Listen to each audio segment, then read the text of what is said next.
My dear brothers, Mes chers frères et sœurs, je ressens l'amour du Seigneur alors que nous sommes réunis.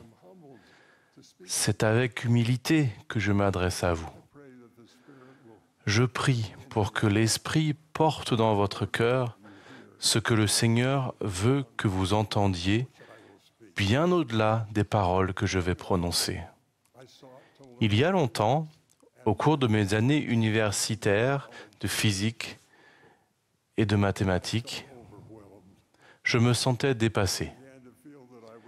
J'ai eu le sentiment que j'essayais d'apprendre quelque chose au-delà de mes compétences. Plus je me sentais submergé, moins j'avais la force de continuer d'essayer. Mon découragement m'a conduit à penser que mes efforts étaient presque vains. J'ai même pensé à arrêter pour étudier quelque chose de plus facile. Je me sentais faible. Tandis que je priais, j'ai ressenti l'assurance tranquille du Seigneur. Je l'ai entendu me dire « Je te mets à l'épreuve, mais je suis aussi avec toi. » À ce moment-là, je ne savais pas ce que ces mots signifiaient, mais je savais quoi faire, alors je me suis mis au travail. En méditant et en travaillant, au cours des années qui ont suivi, j'ai fini par comprendre ce message d'encouragement que l'on trouve dans les Écritures. Je puis tout par le Christ qui me fortifie. J'ai appris que mes difficultés avec la physique étaient en fait un don du Seigneur. Il m'enseignait qu'avec son aide, je pouvais faire des choses qui me semblaient impossibles si j'avais la foi qu'il serait là pour m'aider. Par ce don, le Seigneur me mettait à l'épreuve et me fortifiait. L'expression « mettre à l'épreuve » a deux significations. Mettre quelque chose à l'épreuve, c'est bien plus que simplement la tester. C'est augmenter sa force. Mettre une pièce d'acier à l'épreuve, c'est la soumettre à des contraintes, comme la chaleur, le poids et la pression, jusqu'à ce que sa vraie nature soit renforcée et révélée. L'acier n'est pas affaibli par sa mise à l'épreuve.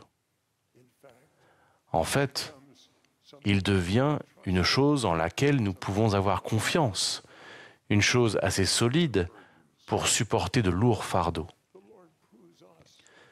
De la même manière, le Seigneur nous met à l'épreuve pour nous fortifier. Cette mise à l'épreuve ne se produit pas lorsque la vie est douce et tranquille. Elle survient dans les moments où nous sommes éprouvés au-delà de ce que nous pensions pouvoir supporter. Le Seigneur enseigne que nous devons continuer de progresser et ne jamais nous lasser, que nous ne devons jamais abandonner et continuer d'essayer. Lorsque nous continuons d'avoir foi en Jésus-Christ, même lorsque les choses nous semblent impossibles sur le moment, nous devenons spirituellement plus forts. Les Écritures sacrées soulignent cette vérité. Par exemple, le prophète Moroni a été éprouvé et fortifié de cette manière. Il vécut les dernières années de sa vie seul. Il a écrit qu'il n'avait pas d'amis, que son père avait été tué et que son peuple avait été détruit. Il était pourchassé par ceux qui en voulaient à sa vie. Et pourtant, Moroni n'a pas désespéré. Au lieu de cela, il a gravé son témoignage de Jésus-Christ sur des plaques pour des personnes qu'il ne verrait pas de son vivant, dont les descendants du peuple qui désirait le tuer. Il a écrit pour nous. Il savait que certains se moqueraient de ses paroles. Il savait que certains les rejetteraient. Pourtant, il a continué à écrire. Dans sa mise à l'épreuve, la foi de Moroni a été raffinée et fortifiée. Il est devenu plus pur. Ses paroles sont empreintes de la puissance de quelqu'un qui a persévéré fidèlement jusqu'à la fin. Nous ressentons ce pouvoir lorsque nous lisons son témoignage. Or, moi, Moroni, j'écris quelque peu comme il me semble bon, et j'écris à mes frères les Lamanites. Et je voudrais qu'ils sachent que plus de 420 ans sont passés depuis que le signe de la venue du Christ fut donné. Et je scelle ces annales, après avoir dit quelques paroles, en guise d'exhortation à votre intention. Voici, je voudrais vous exhorter, lorsque vous lirez ces choses, si Dieu juge sage que vous les lisiez, à vous souvenir combien le Sauveur a été miséricordieux envers les enfants des hommes, depuis la création d'Adam jusqu'au moment où vous recevrez ces choses, et à méditer cela dans votre cœur. Et lorsque vous recevrez ces choses, je vous exhorte à demander à Dieu, le Père éternel, au nom du Christ, si ces choses ne sont pas vraies. Et si vous demandez d'un cœur sincère, avec une intention réelle, ayant foi au Christ, il vous en manifestera la vérité par le pouvoir du Saint-Esprit. Et par le pouvoir du Saint-Esprit, vous pouvez connaître la vérité de toutes choses. Bien que le témoignage de Moroni se soit raffiné dans la solitude, il brille aujourd'hui d'une lumière qui pousse toutes les générations à rechercher notre Père céleste et le Sauveur Jésus-Christ. Jacob, un autre prophète du livre de Mormon, a également été éprouvé et fortifié dans son enfance, car il a connu des afflictions et beaucoup de chagrin. Mais son père, Léhi, lui a enseigné que Dieu le bénirait dans ses épreuves. Et voici, dans ton enfance, tu as souffert des afflictions et beaucoup de tristesse à cause de la violence de tes frères.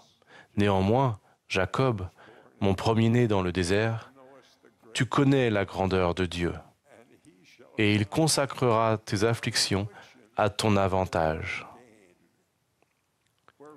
C'est pourquoi ton âme sera bénie, et tu demeureras en sécurité avec ton frère Néphi, et tes jours se passeront au service de ton Dieu. C'est pourquoi je sais que tu es racheté à cause de la justice de ton Rédempteur, car tu as vu que dans la plénitude du temps, il vient apporter le salut aux hommes.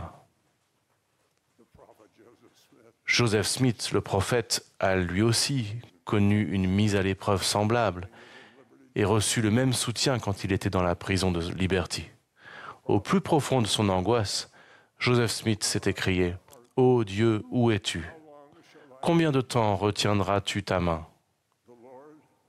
Le Seigneur voyait l'effet sanctificateur des souffrances de Joseph, s'il les supportait bien, quand il a répondu « Mon fils, que la paix soit en ton âme.